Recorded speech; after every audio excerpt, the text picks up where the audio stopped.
Good morning, students. In the last lecture, we will discuss about the close packing, and now we discuss about tetrahedral and octahedral void.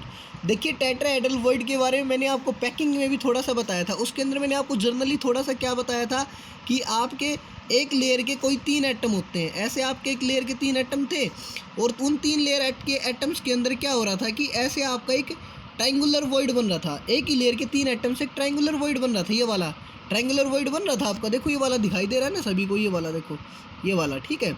इस triangular void के ऊपर अगर इस void को ढकने के लिए किसी दूसरी लेयर के एटम को, अगर हम चौथे एटम को किसी दूसरी लेयर के एटम को अगर यहाँ रख देते हैं तो ये वॉइड क्या बन जाता था आपका, टेट्राहेड्रल वॉइड कहलाता था। अब मैं आपको टेट्राहेड्रल वॉइड को अच्छे से बताता हूँ। देखिए टेट्राहेड्रल वॉइड क्या होता है कि टेट्राहेड्रल वॉइड आपका वो वॉइड होता है जो आपका बनता है या सराउंडेड होता है बाई 4 स्फीयर से। किससे? सफियर। आपका टेट्राहेड्रल वॉइड वो वॉइड होता है जो आपका सराउंडेड बाई द 4 स्फीयर से होता है। और जो आपके सेंटर होते हैं ना चारों स्फीयर्स के, सेंटर ऑफ 4 स्फीयर्स, वो आपके लाई करते हैं at the 4 corners of tetrahedron.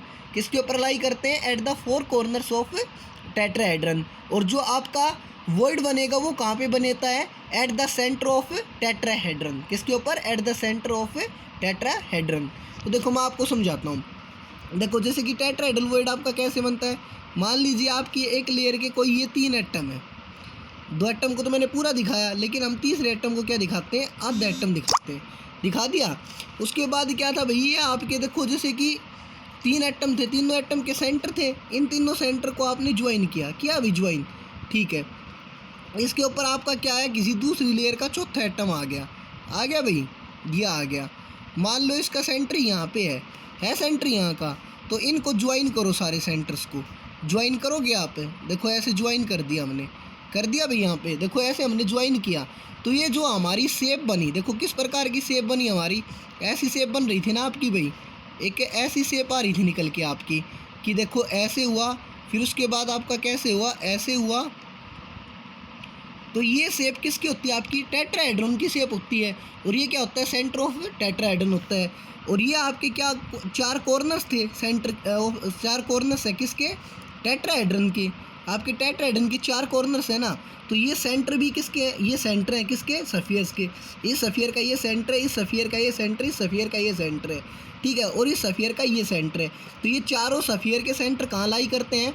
4 corners पे। किसके? टेट्राहेड्रन के 4 कॉर्नर्स के ऊपर। और जो वॉइड बनता है, देखो वॉइड कहाँ बन रहा है? यहाँ बीच में वॉइड बन रहा है। और ये कहाँ बन रहा है? सेंटर ऑफ टेट्राहेड्रन के ऊपर। तो इसीलिए इस वॉइड को हम क्या बोलते हैं? टेट्राहेड्रल वॉइड बोलते हैं। देखो फिर और अच्छे से समझते हैं इसको। जैसे कि आपको अगर नहीं समझ में आया तो देखो और अच्छे से कर लो इसको, बिल्कुल अलग अलग एटम्स करके कर लो। एक लेयर के 3 एटम लिए, ये दूसरी लेयर का चौथा एटम आप यहाँ पे ले लो। ले लिया भाई, इनके सेंटर्स को आप मिला दिया। उसके बाद क्या आया कि आपके दूसरी लेयर के चौथे एटम का सेंटर वो था, तो देखो ऐसे मिलाओ, आप मिलाओगे इनके सेंटर्स को, तो ये देखो चारों के सेंटर मिलने के बाद शेप किसकी आई? टेट्राहेड्रन की। तो इसमें टेट्राहेड्रन की फॉर्मेशन होती है। आपका वॉइड कहाँ लाई करता है? At the centre of tetrahedron, इसलिए इसको क्या बोलते हैं? Tetrahedral void. अब बात करते हैं किसकी? ऑक्टाहेड्रल वॉइड की। ऑक्टाहेड्रल वॉइड पता है आपको कितने एटम से मिलकर बनता है? कितने स्पेस से? 4 से। तो octahedral void is the simple void surrounded by the 6 spheres. और जो सेंटर होते हैं ना 6 स्फीयर्स के, मतलब 6 सेंटर्स हो गए, वो कहाँ लाई करेंगे? At the centre of 6 corners of octahedron. आपके जो 6 सेंटर थे ना स्फीयर्स के, वो लाई करेंगे 6 कॉर्नर्स पे। किसके कॉर्नर्स पे? ऑक्टाहेड्रन के कॉर्नर्स पे। अब वो कैसे बनता है? देखो भाई, ये आपके किसी लेयर के, एक लेयर के 3 एटम थे भाई, आपके एक लेयर के 3 एटम उसी टेट्राहेड्रल की जगह जैसे दिखाओ। इसमें तो क्या थे कि आपने 2 एटम्स को पूरा और एक एटम को हाफ दिखाया। अगली लेयर में हम क्या करेंगे कि एक एटम को तो पूरा दिखाएंगे और 2 एटम्स को क्या दिखाएंगे? हाफ दिखाएंगे, ठीक है। 2 एटम्स को क्या दिखाएंगे भाई? हाफ दिखाएंगे। दिखाया। मान लीजिए इसका सेंटर है, ये इनका सेंटर है दोनों एटम्स का, ठीक है। ये इसका सेंटर, ये इसका सेंटर, ये इसका सेंटर, सारों के सेंटर हमने मिला दिए भाई। हमने इसके भी सेंटर मिला दिए, इसके भी हमने सेंटर मिला दिए। ध्यान रखना, आपका जब भी ऑक्टाहेड्रल वॉइड बनेगा तो इसका अपेक्स और इसका अपेक्स दोनों क्या होते हैं? अपोजिट होते हैं। देखो ये अपोजिट साइड में है ना, ये हमेशा ध्यान रखना आप। ऑक्टाहेड्रल वॉइड के अंदर हमेशा क्या बनेंगे? अपोजिट बनेंगे, ठीक है।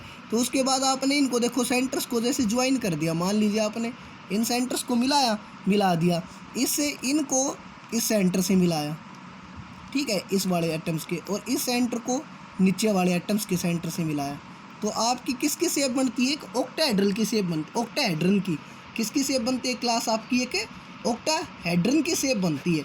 और जो वॉइड लाई करेगा वो किस में करेगा? Centre of octahedron. किसके ऊपर लाई करेगा? सेंटर ऑफ ऑक्टाहेड्रन, इसलिए इसे क्या बोलते हैं? ऑक्टाहेड्रल वॉइड बोलते हैं। ठीक है, अब मैं थोड़ा सा आपको पैकिंग एफिशिएंसी के बारे में बताता हूँ। किसके बारे में बताता हूँ? Packing efficiency.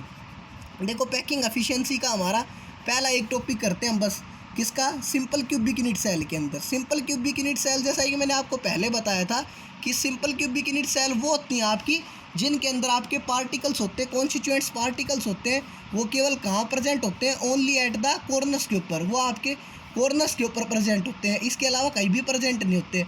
और मैंने बताया था एक यूनिट सेल के अंदर आपके 8 कॉर्नर्स होते हैं जहाँ आपकी लाइनें ज्वाइन करती हैं। ठीक है, तो ऐसे आपके 8 कॉर्नर बन रहे थे। ठीक है, तो सिंपल क्यूबिक यूनिट सेल के अंदर पैकिंग फ्रैक्शन कैसे निकालते हैं, पैकिंग एफिशिएंसी कैसे निकालते हैं?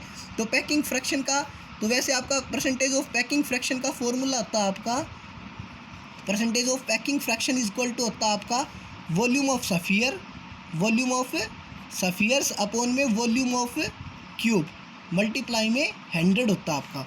तो देखो इसमें क्या था कि आपने माना एज लेंथ आपकी क्यूब है, उसकी लेंथ कितनी है? ए, और जो आपकी सफियर्स है, आपके कॉन्स्टिट्यूएंट्स पार्टिकल्स के सफियर्स हैं, इनकी रेडियस है आपकी स्मॉल आर है। ठीक है, ये आप देख रहे हो कि आधा एटम अंदर की तरफ लाई करता, आधा एटम बाहर की तरफ लाई करता, आधा एटम अंदर की तरफ, आधा एटम बाहर की तरफ। मतलब ये कैसे थे आपके? ये एटम्स आपके ऐसे थे कि ये आपके लाई कर रहे थे। ठीक है, ये आपका क्या था? यहाँ से यहाँ तक इस वाले की आर थी रेडियस, इसकी आर, यहाँ से यहाँ तक इसकी आर थी, और ये यहाँ से दोनों आर के बराबर क्या था? आपकी एज लेंथ ए थी। कैसे थी भाई? ये एक बार देखो थोड़ा सा आप, जैसे कि अच्छे से समझो, इनको नहीं आया समझ में दोबारा पूछो, कोई दिक्कत नहीं है, इनमें बड़े आसानी से समझ में आएंगे। देखो ऐसे हैं आपके ये एटम ऐसे लाई कर रहा है, और ये एटम आपका ऐसे लाई कर रहा है। अब समझ में आ गया? ये एटम इससे टच है बिल्कुल, आधा बाहर है आधा भीतर है, इसलिए आर आर ए। तो ये 2r इज इक्वल टू किसके इक्वल हो गया? ए के। और आपका वॉल्यूम ऑफ क्यूब क्या होता है? Volume of cube is equal to होता है आपका ए क्यूब। तो क्या हो गया? ए किसके इक्वल है? 2r के, तो 2r का क्यूब क्या हो गया आपका? 8r क्यूब हो गया। वॉल्यूम ऑफ सफियर निकालेंगे, किसका निकालेंगे भाई? Volume of sphere. सफियर का क्या वॉल्यूम होता है? 4/3 पाई आर क्यूब, क्योंकि स्मॉल आर हमने क्या माननी है? रेडियस ऑफ सफियर माननी है, तो 4/3 पाई आर क्यूब हो गया।